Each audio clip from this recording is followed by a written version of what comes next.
for warehouse data center. So, alam niyo na, dun sa may second floor na masyadong malamig. Pag pupunta kayo rin, meron kayo nag-jacket. Okay? Ang group leader is Director Shadow. Come over here.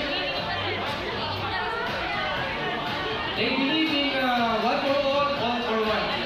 Samahan, sa hirap ang ginhawa, sa lungkot at saya, sa panalo kami. Sama-sama. Walang iwala. Direk, tingnan dito. Tingnan mo na dito. Bakit hindi ka na mukhang direktor? Parang dito sa aristocrat ka lang. Ano yun? May isa sabihin ka ba? Wala rin! Pumunta ka! Pumunta ka! Wala! Parang sinabi mo na! Okay. Nagpakita lang daw siya ng kanyang best. Okay. Ay, babamitin mo yung ang tawag niyo sa mga members. The Home Hams and the Dream Girls. Okay. Ladies and gentlemen, please welcome the WDC United Movers. Go.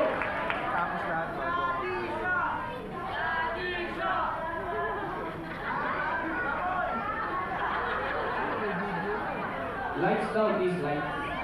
Tapos may video presentation. What?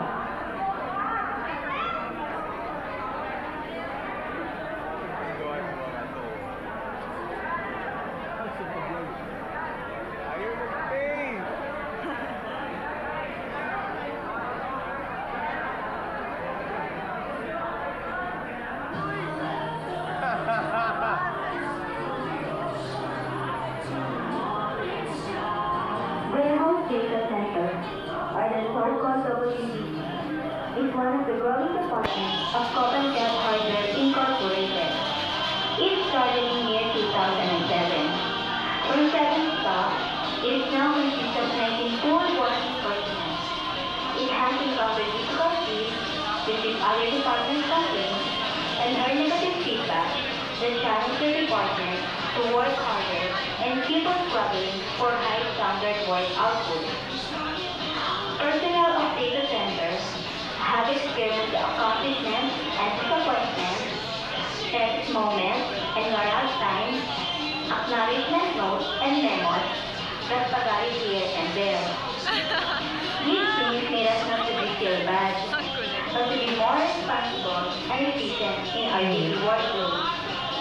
Unity, cooperation, rapport, dedication, and love for work are just few of the priceless values that everyone of us is learning in data center, which led us to be better citizens employees and greater individuals.